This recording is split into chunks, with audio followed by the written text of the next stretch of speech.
جب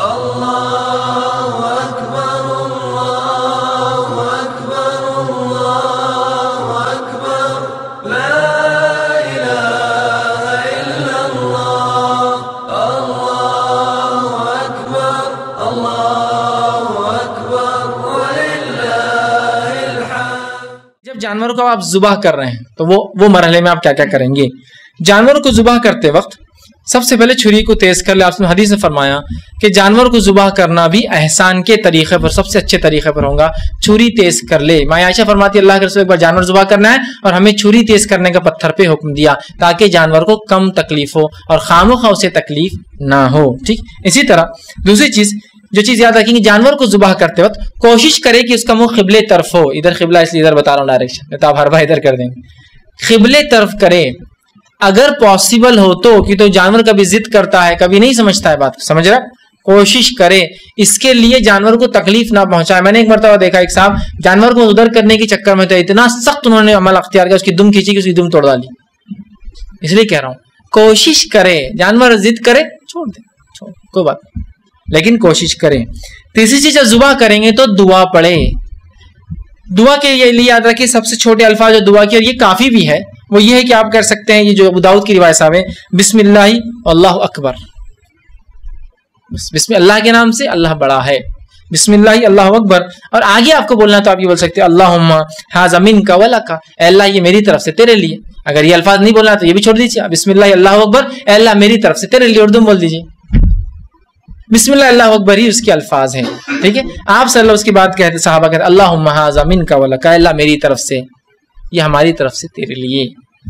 ٹھیک ہے. اس طرح کے الفاظ ادا کر سکتے ہیں. اس کے علاوہ بھی جو الفاظ ثابت ہیں وہ یہ ہے، اس کے تعلق سے آتا ہے کہ یہ روایت ضعیف ہے، لیکن بہت سارے صحابہ کے آثار ملتے ہیں کہ وہ اس کو پڑھا کرتے، تو لہٰذا یہ بھی پڑھا جا سکتا ہے، جس کے اندر آتا ہے انی وجہت وجہیا للذی فطر السماوات والارض حنیفا وما انا من المشرکین ان صلاتي ونسکی ومحیای ومماتی للہ رب العالمین لا شریک له وبذلک امرت وانا اول المسلمین. اس کے بعد آپ کہیں گے بسم اللہ اللہ اکبر اللہم ھذا منک ولک.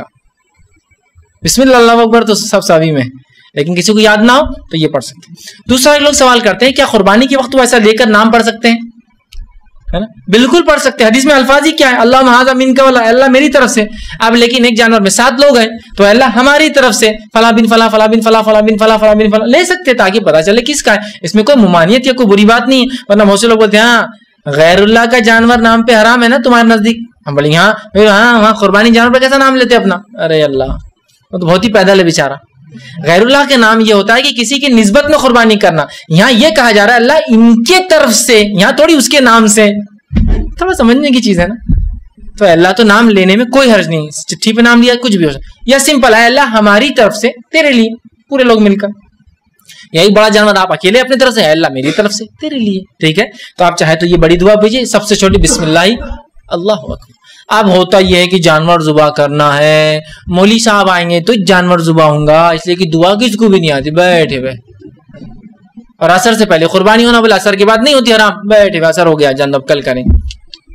بسم اللہ اللہ اکبر کس کو نہیں آتا مجھے بتائیے. ہم نے خامخواہ کے ایسے شرائط باندھے شریعت نے نہیں دیے. ٹھیک ہے. تو بہرحال یہ ہے. اسی طرح جو ہے ذبح جو ہے خود کرنا افضل ہے، اور 10ویں دن کرنا افضل ہے، مطلب عید کے دن ہی، لیکن 13 تک کر سکتے ہیں. لیکن اگر کوئی خود سے ذبح نہ کرے تو دوسرا بھی کر سکتا ہے. اللہ کے رسول صلی اللہ علیہ وسلم نے قربانی کی، اور حدیث میں آتا ہے کہ آپ نے 63 اونٹ ذبح کیے، جس قربانی میں 100 کیے تھے، اور اس کے بعد آپ تھک گئے اور آپ نے حضرت علی سے کہا علی اب تم ذبح کرو. علی رضی اللہ عنہ کرتے ہیں میں نے باقی کے 37 اونٹ ذبح کیے.